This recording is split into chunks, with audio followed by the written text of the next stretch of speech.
Songbirds, 3rd edition, by Snow, is a tabletop game of eldritch fantasy. The world is dead, the god of life is gone, and the god of death is depressed, the spirit is restless, the dead walks, the Armageddon is already here, and you are also dead. You are a songbird, the canary in the coal mine that goes where no one else would, the dungeon, to help the spirits find some rest, and possibly gain a deserving end. To start things off, you want a d20 and d10. This game is somewhat inspired by OSR after all. When you have to roll for a test, you roll a d20 plus a stat and relevant skill and hope you roll equal or above a difficulty number. D10 is used for when you gain an advantage or disadvantage to the roll. It's the same system used in a lot of ttrpg already. The only difference here is that Songbird is weird as shit. Even with the whole restless dead thing, the world is a weird mix of fantasy and modern world. Plate armor exists besides automatic firearm, potions and elixirs are called Soda and can be mixed to disastrous result. Cybernetic exists alongside bloody gore magic.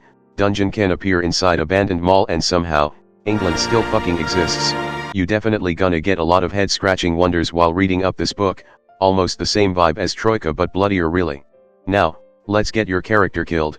Much like the old school game, your entire life story decides your stats, physique, reflex, lore, and charisma. The stats will also affect how much your health is, how much you can carry, how polyglot you are, and etc.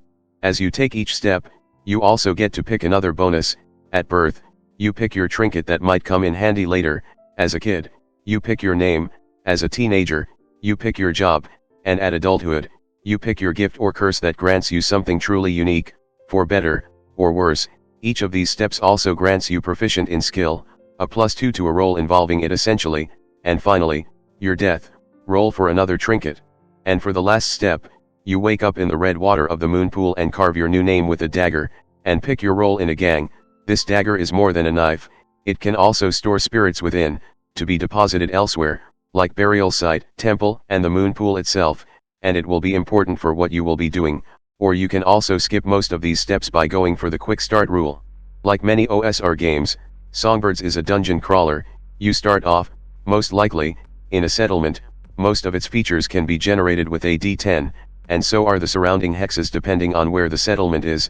Ancient forest, deserted island, your family house that is not a mimic, lunar crater, moving castle, melon patch, Mars temple for the psychotic and more, and of course, a dungeon entrance. A place, like people, can grow hungry from neglect and violence. These cursed places are haunted by the spirits, twisted and turned into a new warped reality, but you can cleanse the place and bring them to rest. And also these dungeons are full of coins, treasures, and other goodies, because spirits find financial stress to be really delicious, so that's a good incentive to have too. To explore the dungeon, you don't just need the guts to deal with the spirit within, but you must have a light, a consumable, which essentially determine how much time you really have to explore it. A light is needed to explore a room, a light is needed to deal with a conflict, and there's plenty other ways to lose a light.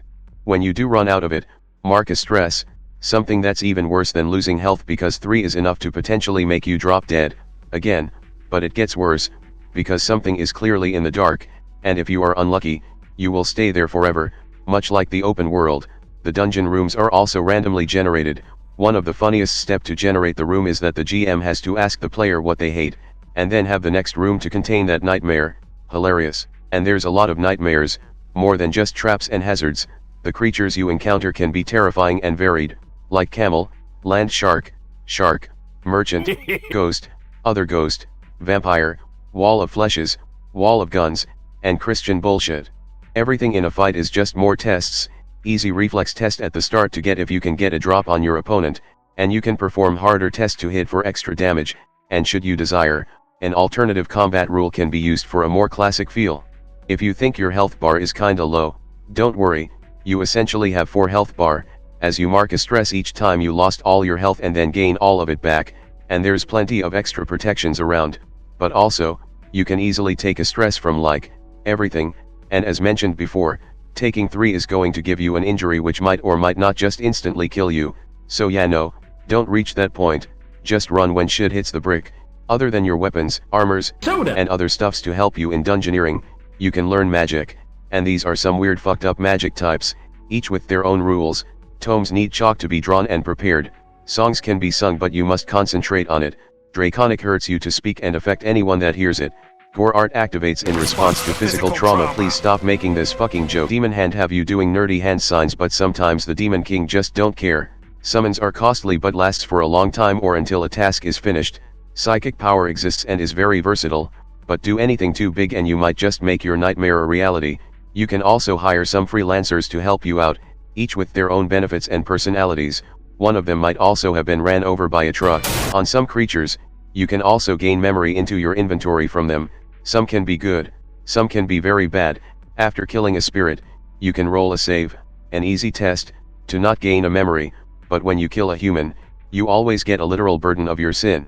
Since this will eventually fill your inventory up with nothing but memories, good or bad. How do you remove them? You can start by fucking welcome to Downtime.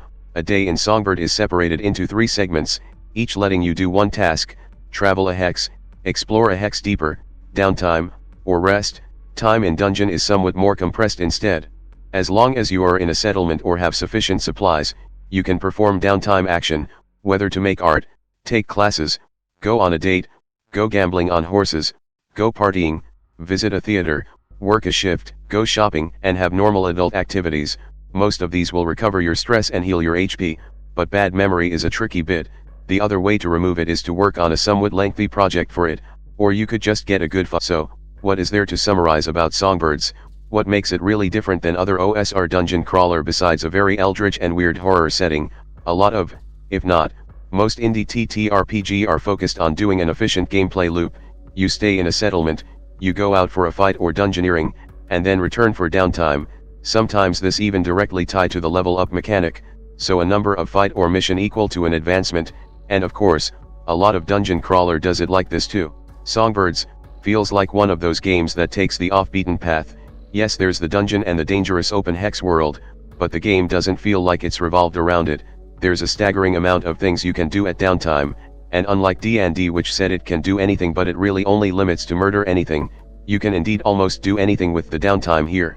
Even the work a gig job option that would usually give the player a cost in other ttrpg to encourage them to get back in the meat of the book, doesn't really cost you much besides your time and patience. There's even an option for a level 0 character run where everyone is still alive and you can do slice of life stuff in the world of Songbird, until something brutally murders you. It's perfectly doable to have a session just being out of the dungeon. The game is structured strangely. It doesn't really grab your hand and drag you to the dungeon. You are told to do what you will with your life, as it supposedly makes no difference, and unlike a lot of ttrpg, you start the game being dead, the end of your previous life, and you become a new person and carved out a new name for yourself. The world thinks you are cursed, but you are also not that much different than other humans. I think we all know what this is allegoring about.